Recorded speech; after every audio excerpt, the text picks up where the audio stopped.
सुप्रभात विद्यार्थियों, मैं राकेश सिंह आज आप लोगों को छंद पढ़ाऊंगा जो कक्षा 10 के लिए तो बहुत ही उपयोगी है और यह 2 नंबर का आता है, लेकिन कक्षा 9, 10, 11 और 12 सभी के लिए यह वीडियो उपयोगी है।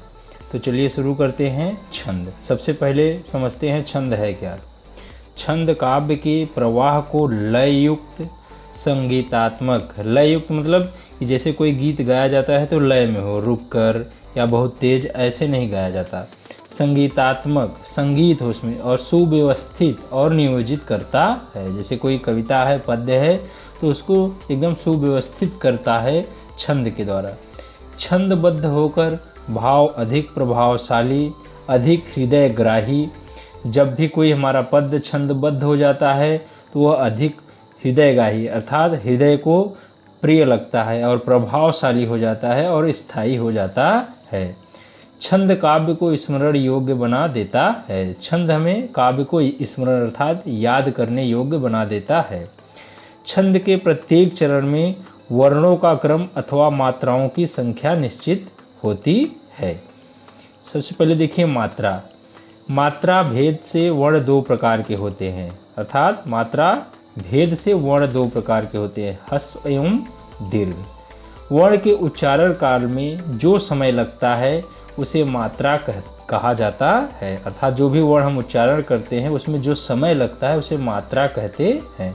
अ, ई, उ, री के उच्चारण में जो समय लगता है उसकी एक मात्रा होती है, अर्थात उसे एक मात्रा कहते हैं। आ, ई, उ, ए, ऐ, ओ, औ तथा इनके संयुक्त व्यंजनों के उच्चारण में जो समय लगता है उसकी 2 मात्राएं मानी गई हैं। व्यंजन स्वतः उच्चारित नहीं हो सकते, अर्थात जो हमारा व्यंजन होता है उसे स्वतः हम उच्चारण नहीं कर सकते हैं, उसके लिए हमें मात्रा की ज़रूरत होती है। जैसे क धन अ बराबर क में अ लगा रहता है, अगर का करना है तो क धन आ बराबर का। तो अ, ई, उ, री ये हमारा ह्रस्व स्वर है और आ, ई, उ, ऐ, ओ, औ ये दीर्घ स्वर है। अतः मात्रा की गणना स्वरों के आधार पर होती है। ह्रस्व और दीर्घ को पिंगल शास्त्र में क्रमशः लघु और गुरु कहते हैं। लघु का चिन्ह है, यहाँ देखिए, जिसको हम पूर्ण विराम कहते हैं, और तथा गुरु का चिन्ह है यश की तरह बना होता है, अर्थात अगर पूर्ण विराम वाला चिन्ह है तो 1 मात्रा गिना जाएगा और यश का चिन्ह बना है तो 2 मात्राएं गिनी जाएंगी। इसके बाद देखिए अगला हेडिंग है यति। यति अर्थात विराम। जैसे हम कोई भी काव्य पढ़ते हैं, पद्य पढ़ते हैं, तो वहाँ पर कहाँ रुकना है और कहाँ नहीं रुकना है उसी को विराम कहते हैं और यति भी कहते हैं।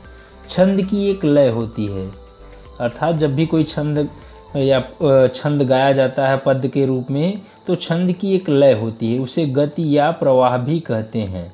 लय का ज्ञान अभ्यास पर निर्भर है। जैसे कोई गीत पद्य गाया जाता है तो उसे कहाँ रुकना है, कहाँ नहीं रुकना है, किस फ्लो में गाना है, किस प्रवाह में आवाज़ कैसी होनी चाहिए, तेज होनी चाहिए कि स्लो होनी चाहिए, उसी को यति प्रवाह कहते हैं, गति कहते हैं, और कहाँ रुकना है उसी को यति कहते हैं।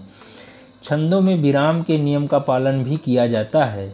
छंद के प्रत्येक चरणों में उच्चारण करते समय मध्य या अंत में जो विराम होता है उसे यति कहा जाता है, अर्थात जब भी हम कोई चरण 1 लाइन हो जाए या 2 लाइन हो जाए वहाँ पर जो विराम अर्थात कॉमा लगा रहता है उसी को विराम कहते हैं, यति कहते हैं। वहाँ पर थोड़ा सा रुकना होता है जब भी कोई काव्य हम कहते हैं।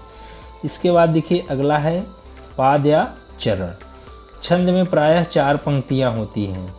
छंद की एक पंक्ति का नाम पाद है। इसी पाद को उस छंद का चरण कहा जाता है और तीसरे चरण को विषम तथा दूसरे और चौथे चरण को सम चरण कहते हैं, अर्थात प्रत्येक लाइन को एक चरण कहते हैं।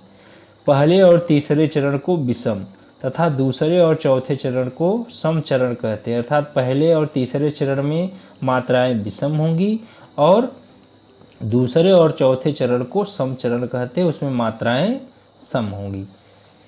इस छंद में 4 पंक्तियां हैं, 4 चरण हैं, एक एक पंक्ति चरण या पाद है। कुछ 4 चरण वाले छंदों को 2 पंक्तियों में भी लिख देने की प्रथा चल पड़ी है, अर्थात अब जो लिखा जाता है उसको जो 4 चरण में होने चाहिए उसे 2 ही चरण अर्थात 2 ही लाइनों में 2 ही पंक्तियों में लिख दिया जाता है। अगला देखिए गुरु और लघु क्या है। अगली हेडिंग अनुस्वार युक्त अर्थात जो एक बिंदी होती है उसे अनुस्वार कहते हैं। तो अनुस्वार युक्त वर्ण गुरु माना जाता है। जैसे मान लीजिए कि संगम, संगम लिखा है तो स को हम 2 गुरु मानेंगे, वहां पर यस का चिन्ह बनाएंगे।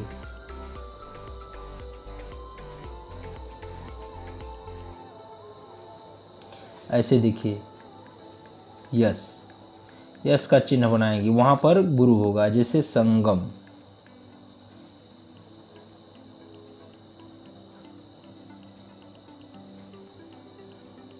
ये संगम।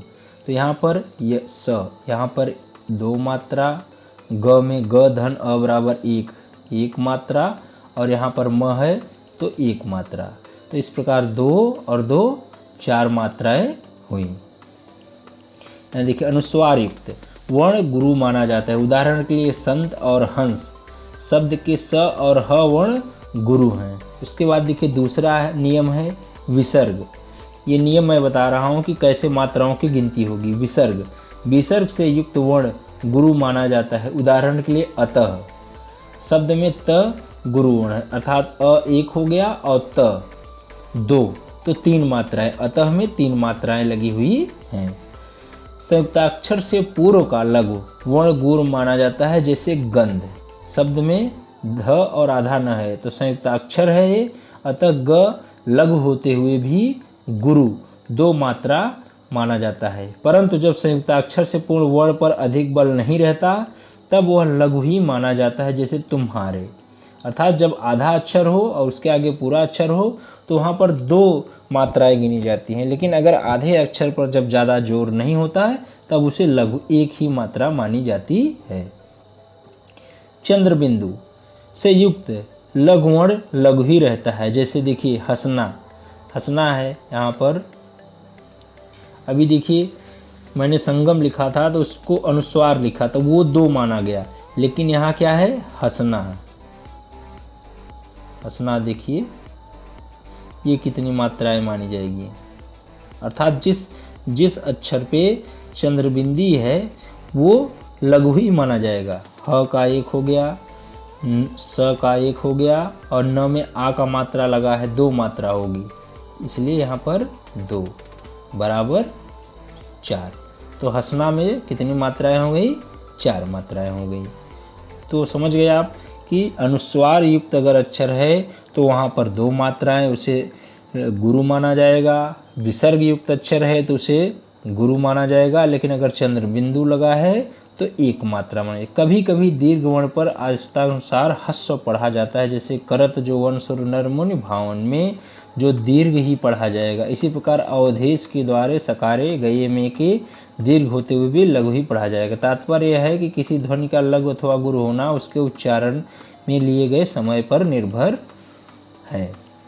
तो इस प्रकार छंद क्या है वो पढ़ा हमने, मात्रा क्या है, यति क्या है, चरण क्या है और गुरु और लघु कहाँ प्रयोग किए जाते हैं, अनुस्वार, विसर्ग, चंद्रबिंदु ये कहाँ प्रयोग किए जाते हैं और इसकी कितनी मात्राएं गिनी जाती हैं ये पढ़ा हम लोग। अगले वीडियो में हम लोग पढ़ेंगे छंद के प्रकार। धन्यवाद।